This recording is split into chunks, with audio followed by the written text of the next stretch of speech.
Hari Om and welcome. I've been asked so many times, very commonly, why can I do just the Pilates? Why I have to do yoga? Why yoga is so amazing?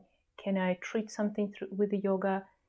Can I change something in my life with yoga? And why it's not as good as doing exercise in the gym? So from this, I have so many questions about that, and people always trying to compare yoga to some exercises because there's many elements in dream or other type of physical activity taken from yoga, and many yoga being taught today is just a physical something you apply to your body. Maybe something to change your breath a little bit, and some people talk about pranayama and they're doing breathing technique, but sometimes they're not aware what they're actually doing. In the same time, people or some yoga teachers avoiding calling the prana or energy, and just trying to minimize it to terms like a breath work, breathing exercises, and there's even a whole series of new exercises come out and techniques in schools which only teaching you how to breathe. I think there's one of them is holotropic breathing and so on. So there's so many different things, and why we should do all these things. Should we do it with yoga, on top of yoga, or should we just do yoga and it will all include that? So to start to talk about this type of things, which is very confusing for people who haven't done training, haven't done deep dive into the yoga science, and didn't talk to gurus, teachers, didn't read a lot of sources about that. For them, it's confusing.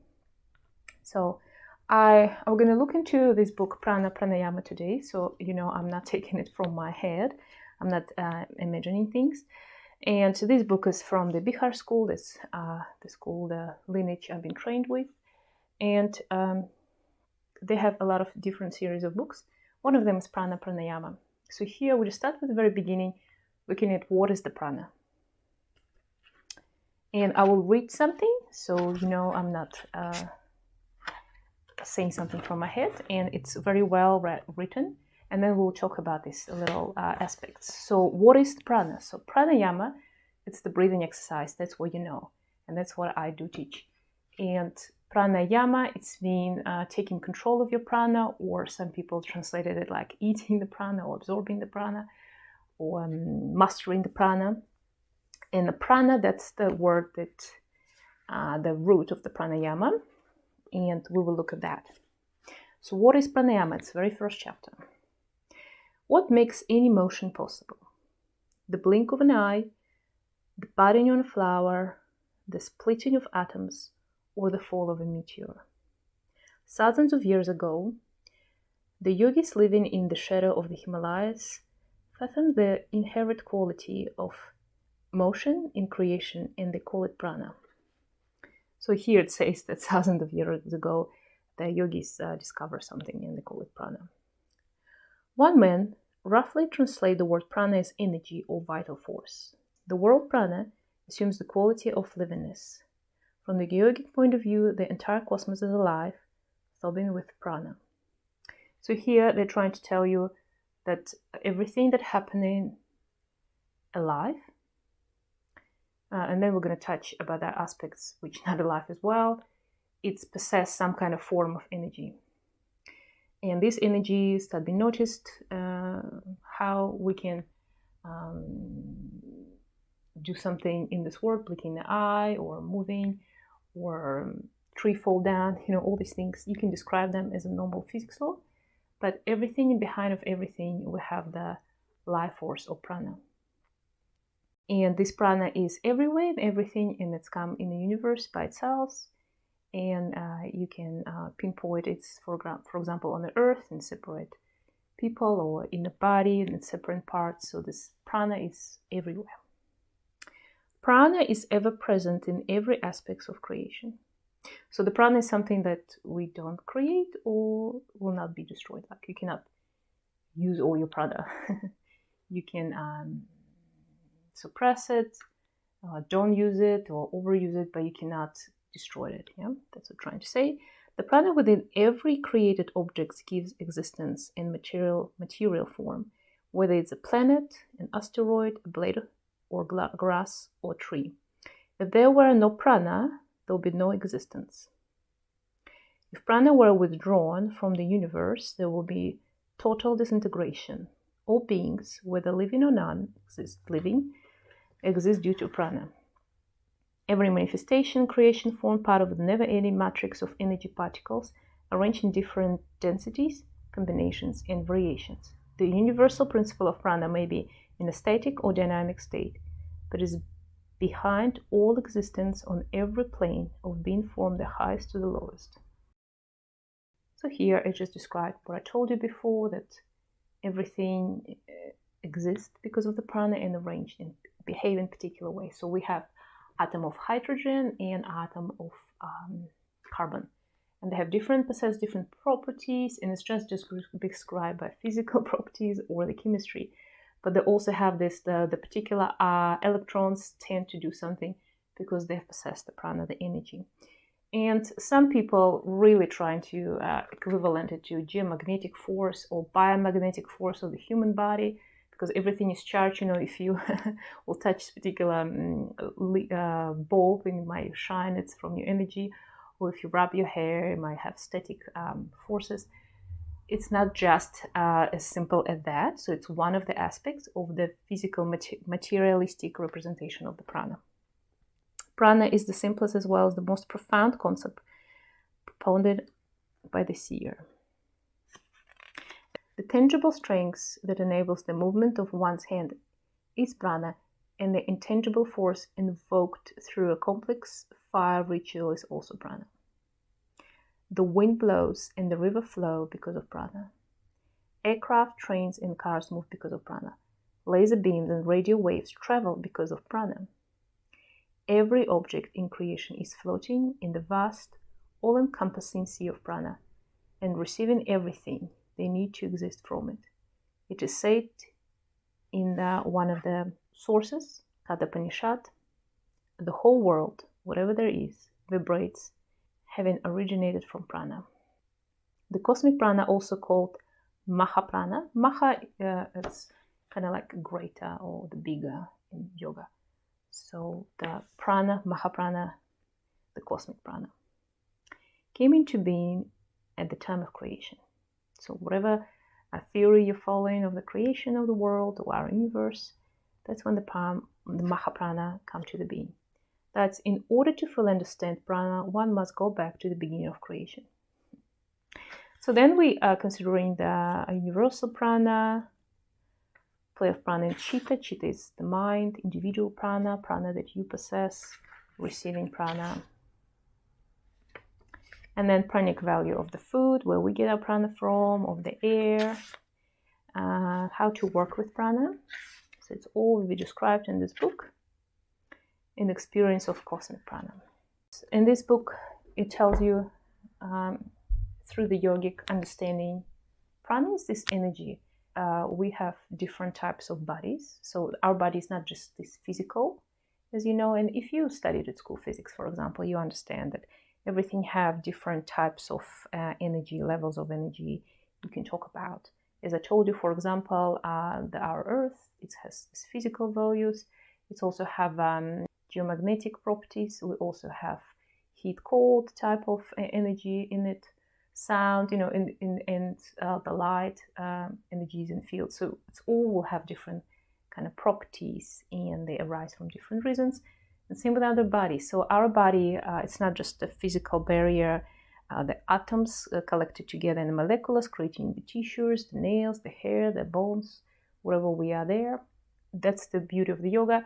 We're considering our body as it is in the creation, including and the prana, so your energy body, and all this related to that. So that will be all your chakras, nadis, channels, all this kind of stuff. Then you consider it different levels of the body. So for example, when you're thinking, you have thoughts in your head, ideas, memories. So all these aspects, it's not just something that's sitting on a flesh tissue of the brain or whatever it is. So if you biologist, you understand. It's something which beyond that, on top of that. Yeah. So, for example, I have my thoughts in my mind. In the same time, I have my back voice talking to me. If I'm a scientist and I open my brain or look at it, I cannot show what it is, and I cannot show where it's come from and where it's disappearing. Is it existing at all? So in yoga, we describe in all of these aspects, and we talk that yes, they exist, and we explain. It's very well explained in all scriptures where it's come from and where it goes. So your mind, it's your thinking body, the mind body. Then you have the emotions as well. They're a little bit separated. And the emotions kind of more, we feel it around the belly and the heart. Depends on the emotions. Sometimes they go even down below. And those emotions, either they fears or love. You can be thinking in the head one things, like I want to feel, for example, love, but your body will feel the fear, and you will be or consumed by this feeling, or your mind will overcome and you will calm yourself down, and on the physical level you start feeling the love. So that's all exists.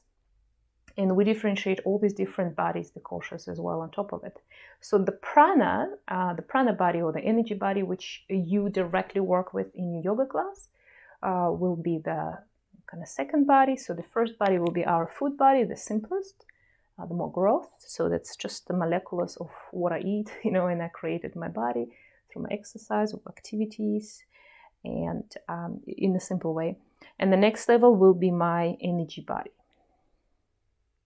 So that's not just like heat and cold, which you can feel from me, electrostatic, magnetic, some kind of properties. But it will be this actual prana which exists in the universe and in me as part of it. And some of it will be connected to this universal Mahaprana. Some of it I will create it through my practices, through my fears or my love. And some of us, if we good practitioners in yoga, we can even control this prana, so we can direct it in a particular part of the body or in somewhere else, or we can direct it to somebody else. And some people do this, they do healing of other people through that. So all of that, it's about the prana. And when you practice yoga, that's when you're not creating this prana body, it's already there. So it's like everything already there exists. So we're not inventing something in yoga. So you do not become enlightenment through creating enlightenment in your body or changing your body somehow. You just remembering how to use it or control it. So same with the prana. So you already have all the chakras, you already have the channels. You're not like creating them through yoga practice. You're rediscovering that you remember how to use them, and you start feel it and you start control it. And by the energy of your mind, you can use your prana and control it and activate chakras, channels, whatever you're interested in doing. So that's the difference between like physical exercise and doing yoga. So when you go to your physical exercise, we'll come back to the main question. You go to gym and you apply whatever energy you apply on particular physical aspects of your food body. For example, I want to work on my shoulders, so I'm going to work on my tissues, the connecting the muscles, or actually building up the muscles. So I'm going to take weights and do specific repetitions, or I'm going to stretch it after. So I'm going to stretch those ligaments and the muscles as well to remove toxins and create flexibility in the joints. That's not what we're doing in yoga. So when you're doing in yoga your asanas practices, you will take particular positions of the body. It could be something on your shoulder, for example, or something you want to strengthen your shoulders. And the physical aspects will be the result of your applying, changing your energy body. So in yoga, first and the most, when we do asanas, we changing the energy, your prana body. And through that, it will affect your physical. So you will not, like in the dream, I'm going to do this particular push-ups and in 1 month I have this particular result. In yoga, you practice yoga and it will affect in any different aspects of you. Energetic, particular chakras, or your mind. Sometimes you'll create more connection to your spiritual bodies and so on. So that's what we do. Some people use the asanas as well to start awakening Kundalini and direct the energy channels through somewhere. So all these aspects, that's what we were doing in yoga practice. And it's happening no matter you're aware of it or not. So when you come to yoga class and you have not just a gym trainer who say they teach, stretching exercise. I don't think you can call it yoga, but if it's actually a yoga teacher, even if you don't believe in yoga, you don't ever felt your body, you don't understand anything, not words, not bodies, koshas, all this stuff, it will apply to you anyway. So because it's just human structure, the law. Like if I don't believe in the gravity, it doesn't mean my body won't be pressed by the gravity towards the earth. So this is still applied to me. Same with yoga. We all have all these bodies, we all have energies, chakras, and no matter we're aware of them or not, or we're thinking about this or working on it or not, we don't believe in them, they still apply. So that's what we, looking at prana, and that's what prana does in yoga. So when you go to yoga practice, and we're not just doing this with the asanas. So the asanas is more kind of preparing you for deeper practices in yoga. And then at the end, you all lie down on the floor and have some kind of little sequence guided by the teacher. And that's when you start connecting to your prana body or other bodies, as I say, mental, emotional, whatever, the spiritual body, and you getting into those deeper layers, step by step. It's kind of like a diving into the deep pool or the ocean. You go in first, you're on the surface of the water when you're just starting your yoga, then you dive in next level, and next level you go deeper, and it's everything changes there, and you get connection to everything. You're getting deep into the roots. And some people describe it like peeling the onion. So you have onion with many skins, if you ever seen the onion, and in the middle there's this little core, and this is your, for example, spiritual body, whatever you're trying to get to. Or your high self. And then we practicing yoga, so we're removing first the bigger and rougher skins, and then we're going to the more thinner layers, the more sensitive, and step by step you're creating connection to yourself. So that's what in general the difference between yoga practice and any other physical activities. And yes, the physical body will follow your practice, so your limbs become softer, they're opening up, your body become different, so the different properties, you're removing toxins, healthier back, you release the tightness in particular parts, but you will not just doing it by physical application of particular asanas, physical pressure or releasing the pressure. You were doing it by changing the energy of this body. So for example, often we have, we talk about the chakras, and I have a course about this as well. We talk about, so we have this kind of like a blockages or places where we dissipating energy and it's not accumulated and moving up through. And that's why we have like a bridge. So that's where you losing energy or you have a disease developing. When you're this aura, the energy body is not fully nicely operated like a well-oiled machine. It's have holes everywhere, you're losing your energy and it doesn't even go where it's supposed to go, and you feel less happy, you feel pain, and eventually, as a last thing, your physical body will experience the pain. And the pain, the first signal that you have something happening with your energy body in other bodies, so something mentally can happen. And it doesn't have to be that you injured your knee or shoulder. It could be that you have negative thoughts come through your recent life, or somebody put it on you through, I don't know, news or whatever. And without your will, it's recorded into your subconscious, and it will affecting your mental body, then it's affecting your emotions, it's affecting your physical body at the last. So energy and then the physical body at the last. And when you come to the yoga teacher or yoga guru, whatever you call somebody who knows about yoga, what it is, they will try to holistically look at you, and they will tell you which practice might help you to get rid of this negativity and heal your energy body, emotional, mental body, and the physical. And the prana, it's amazing, this energy life force. It's actually, it exists in everybody. It's even exists in the trees, in the leaves, and people even manage to start photographing it so you can see it. And sometimes you heard about things like people lose limb, for example, hand or leg, and they still have this phantom pain in it. So why would they have it? They shouldn't. There's no nerves left. They've been cut off or whatever. How people experience this phantom pain. So the thing is that on different bodies, they still have this imprint, the blueprint, you would say, of the arm. So if you remove the arm, it doesn't disappear. The energy body of the arm is still there. all the other aspects is still there. You just don't have actual physical body of this arm.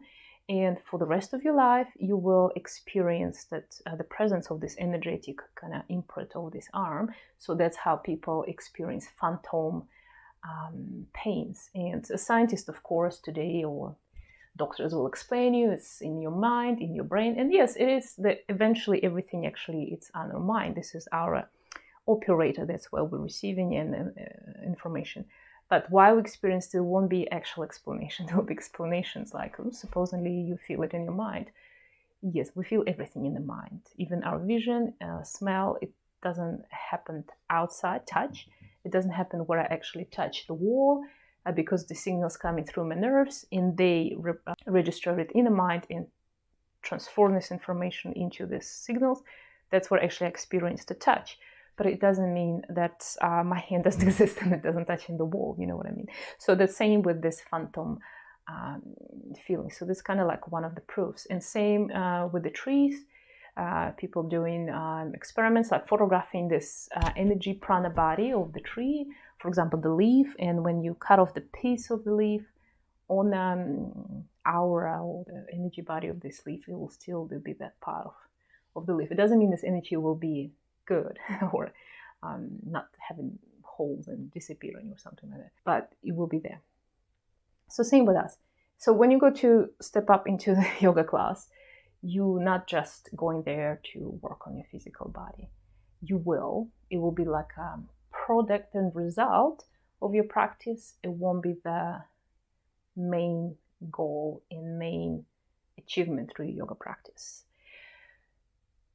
The main first things you might feel after you come to the yoga class, that you feel more present, more balanced, calmer mind. You feel like those things you've been worried about, they maybe not that serious. And many people, they feel more relaxed, of course, and they feel that some pain might dissipate or get less, or they start feeling the body, which they haven't felt for a long time. So I encourage you to come to yoga classes and experience it on yourself. Hari Om.